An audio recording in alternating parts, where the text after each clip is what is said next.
Okay, solve the system. We have three equations.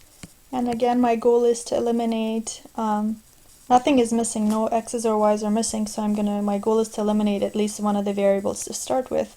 And if I look at these two, it looks like the y goes away right away if I add them. So I'm going to use 1 and 2 and eliminate y right off the bat. So that's going to, if I just add them up, it's going to be 4x, the y's cancel, plus 5z for the z's equals 31. I'm going to call that equation 4 because I made it myself using two other equations.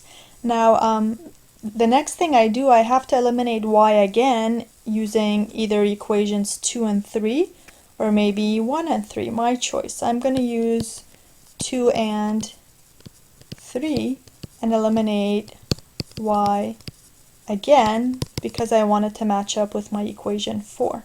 So I'm going to copy that down because it needs a little bit more work. I can't just get rid of the y's right away.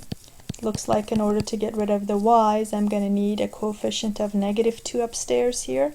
So everybody, oh, it's already negative, so let's just multiply everybody by a +2, so that makes it a -2 and a +2, which I already have downstairs. So once I multiply the two through, I get this new equation, and now I add them because the y's definitely go away. I get 8x plus 7z equals 29, and I'm going to call this equation 5, and this nicely matches up with the variables of equation 4. Now I'm going to use 4 and 5 to see what I can do with those. It looks like I may be able to get rid of the x's if I multiply the top one through by -2. Once I do that, I get these equations where the x's nicely disappear as I wanted them to, and I get -3z equals, looks like -33, and I'm pretty much there. I have my z value to be 11. So I found z. Now I'm going to retrace my steps backwards. I'm either going to go to 4 or 5 to find the other missing piece, which would be the x value, I guess. I'm going to go to 4. Because the numbers are smaller, and into 4 I'm going to plug in the z value I just found. And when I do that and solve it, it looks like I get my x value as well. Now I have x and z, and I can go upstairs into any of these three equations, my choice, to find the last missing piece, which is the y value. And I'm just going to choose to go to 1 using these two pieces of info. So into 1, we're going to plug in the two things we just found. And once I put in the x value and the z value, we can go ahead and solve that and find y to be equal to 7. So our triplet is -6, 7, and 11.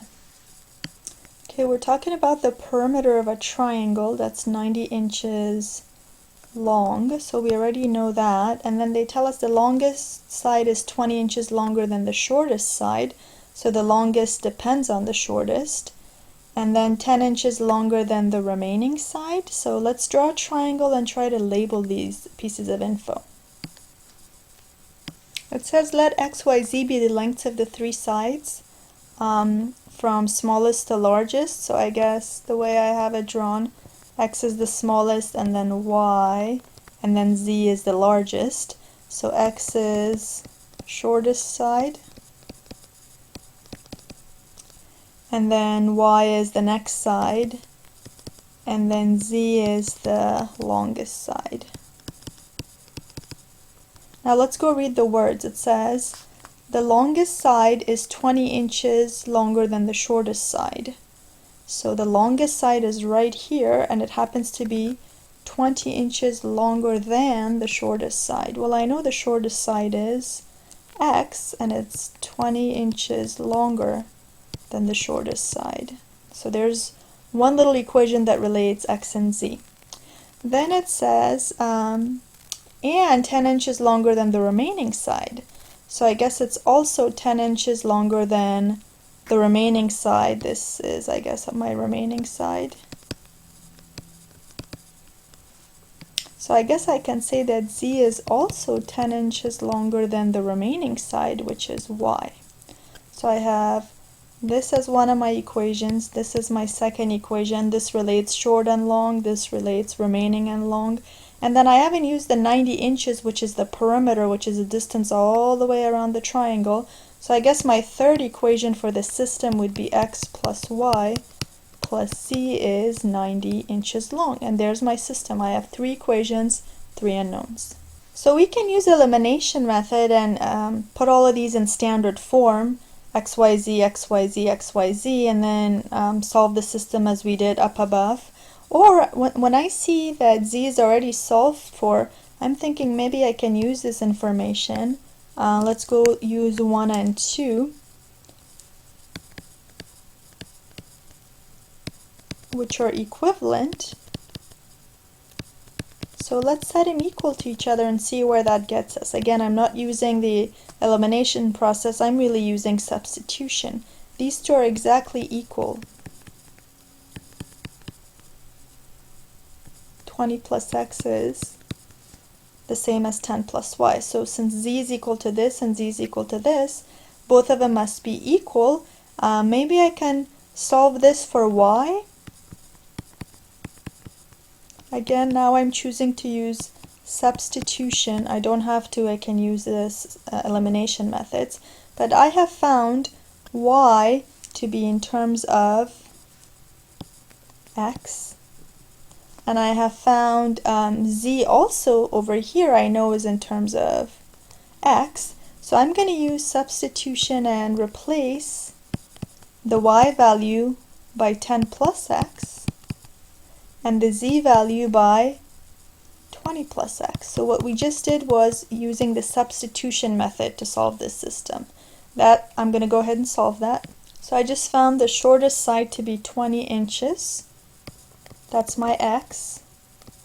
Then the remaining side, remember, is related to z. So let me go find my z right here. 20 plus x would be, or 20, yeah, x is 20. 20 plus 20 would be 40. So 40 inches is the longest side. And then also I can find y right here, which was the remaining side, is 10 plus x, so that would be 30 inches. So the remaining side is 30 inches long, and 20, 30, and 40 added does give me the 90 inches, which checks out my solution. Let's look at a simple interest problem which uses the formula I equals PRT. I've organized my chart and I'm going to start filling it up. It says a sum of 30,000 was invested in 3 mutual funds, and in 1 year the first grew by 4%, so one of the accounts was a 4% account, that's 0.04. The second 5%, that's 0.05, and the third, move the decimal twice or divide by 100, the 7.5 turns into 0.075. So these are the different interest rates of the accounts, and it was in 1 year, so time is 1 for all of them. And I know the whole sum principal is 30,000, keep that in mind. And then the total earnings is 1775, that's the total interest. So I'll just make a note of that on the side, that they add up to 1775. Now they give us some further information, and it says use a system of linear equations to determine the amount invested at each fund. So we're looking for the P, the principal invested in each of the funds. So why don't I just go ahead and start with that? This is some amount I don't know, that's some amount I don't know, and that's some amount I don't know. So there's my amount at the 4%, amount at the 5%, amount at the 7.5%. And as a matter of fact, they add up to 30,000, so there's my first equation for the system. At least I have one. I need two more to get my 3. Then I use my formula PRT is equal to the interest, so multiply everybody above and I get 0.04x, 0.05y, and 0.075z. And again, the total interest or the total money earned is 1775, so that's going to give me my next equation, 1775. Now I have to go read the problem and find some keywords that possibly relates these variables and gives me a third equation. So it says the amount invested in the third fund was 2,000 less than the combined amount invested in the other two funds. Okay, so this is the third fund, and the amount there is the same as these two guys combined, but 2,000 less. That's basically what it says. So those two combined, but 2,000 less, also gives me the amount in the third account. So if I use that as one of my other equations, I basically have z is also equal to that combined amount, x plus y, take away 2,000, and here is my system to solve. And I can use substitution or elimination, but I think I'm going to go ahead and use elimination and clear the decimals as well while I'm at it, and multiply everybody up here by 1,000 because the maximum decimal places is 3, and get this guy to be in standard form so the x, y's, and z's align properly. So I left my first equation the same. My second equation, everybody got multiplied by 1,000. When the decimal moved 3 times, this filled in a last spot with 0, so 40, 50, and 75, and this I had written as a y, I've changed it to a z. So it's z equals, multiply this by 1,000, and then I move the x to the left, the y to the left to align it with the x's, the y's, and the z's a positive amount, leave the negative 2,000 on that side. And now I'm going to go solve the system using the elimination method. I'm going to make a fourth equation possibly and a fifth equation because I have 3 of them. We'll see if that's needed or not. So the good news here is that when I use equations 1 and 3 actually, equations 1 and 3, the x and the y automatically get eliminated, and I end up with 2z equals 28,000, which automatically gives me the amount in the third interest rate account, which was the 7.5% interest. So there's 14,000 there.